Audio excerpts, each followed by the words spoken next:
You're live. You've gone live. You're live at 5. I forgot to move this last time. I love doing it on camera to make it visually interesting. I had been watching some videos lately. I guess kind of redundant content more than bad content. Bullet point. I talked about this in the previous video that only one person has ventured to watch part of. So rushing out another video on the subject when nobody cares, and trying to fit as many words in the keywords as possible in the title as possible to draw people to at least one of these videos. I don't know. Nevertheless,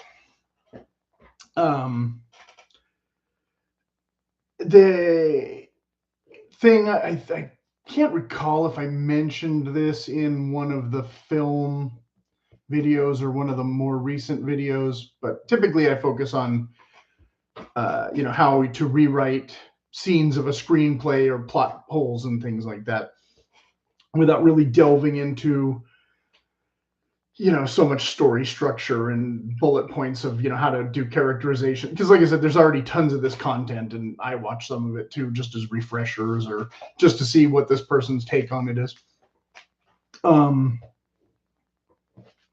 So without going too deep, this won't be a very long episode. Of course, the last episode was almost 20 minutes after I thought that would be a not very long installment either, but this one will definitely be shorter, but more anecdotal perhaps than, definitely not bullet pointy per se. Anyway,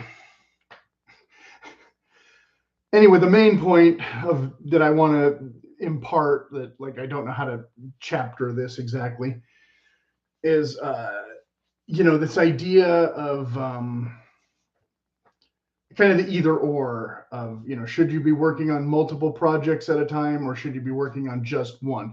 And most pros will say they do work on multiple things, but if you're just a novice and you're just beginning, that's going to be a lot for you to juggle if you're just finding your way. These are people who've already, sold something typically, that have other things in the works and they're not 20, that kind of thing. And so again, my typical, boot audience skews much older, whereas I assume if I capture any people into these forums, it will be more a younger crowd who won't have a lot of experience, writing film or fiction.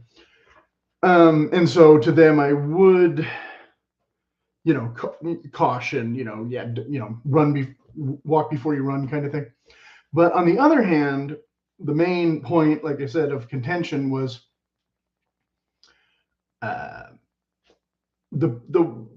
this, and I know I talked about this. It's the screenwriting one with the thumbnail of the Alice in Wonderland. I talked about this already a little bit. So if you look up that thumbnail, you'll find the rest of the discussion that I've almost completely forgotten, which is why I'm doing another video, and hopefully it won't be too redundant. Okay.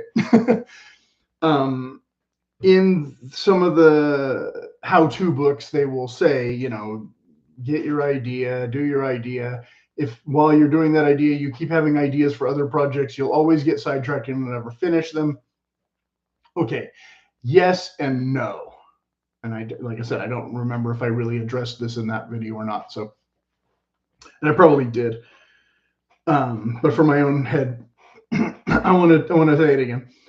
Because again, if you're just starting out, if you're already established, then they really won't get bothered by the shiny distractions and you'll finish the thing. If you're just starting out though, if you've only been writing for a couple of months, 2 or 3 months, well, you don't know what's going to be the great idea.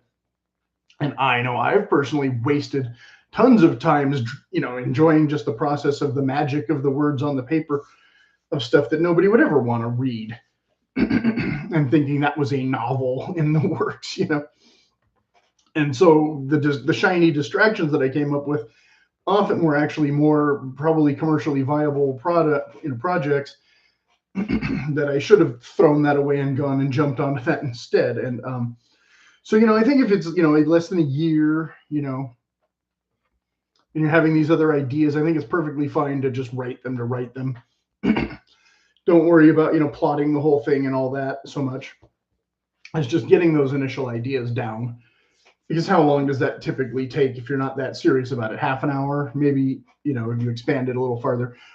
As I said in that video, for me with screenplays, it's kind of I usually end up with something that's a third or a half done, I think, on average.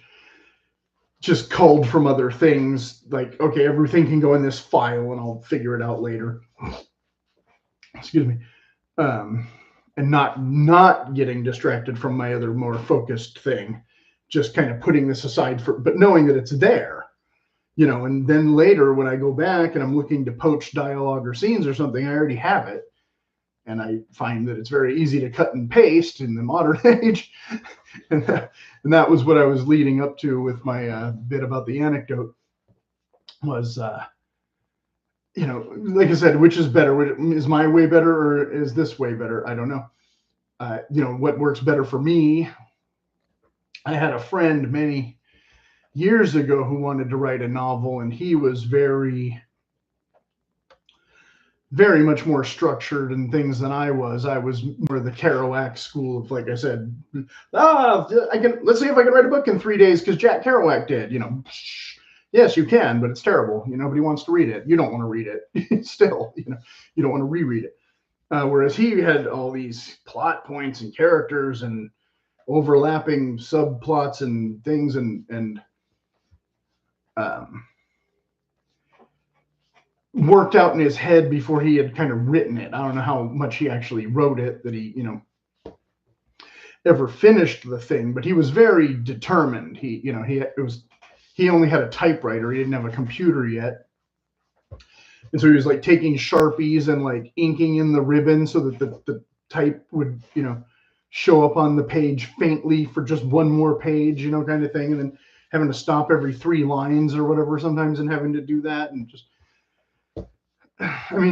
devotion, but it would have been easier just to write it out longhand and then find a place to type it up later, rather than doing this insane methodology. It has to all be typewritten, and it wasn't even double spaced, it was single spaced. So of course it would look with the faint and irregular type and the single I know he loaned it to me for months and I never read more than 2 pages. I was a terrible friend, but I didn't want to torture myself either, knowing that it was going to be a chore to get through all this first draft kind of stuff, because as well executed as everything that he explained to me in the car about it before he gave it to me, I knew was not going to be literally translated onto the page as a revised, entity in true book form. And like I said, just starting to read the thing and seeing how dense it was like, oh, this is going to be a slog, It's just going to be way too much exposition and description and, no pacing at all. And like I said, you could see the intrigue was there. You could see the thought behind it was there, but you could also see that the writing style was more get it out, get it out, get it out, get it out than will this be pleasant for anybody but me? So like I said, so we're reaffirming some of the rules while questioning, some of the maybe less key ones. Whereas on the other hand, I was also, like I said, get it out, get it out, get it out in my own way, which was I'll fix it later, and you don't always do that. But again, like I said, I don't always have to. I don't always want to.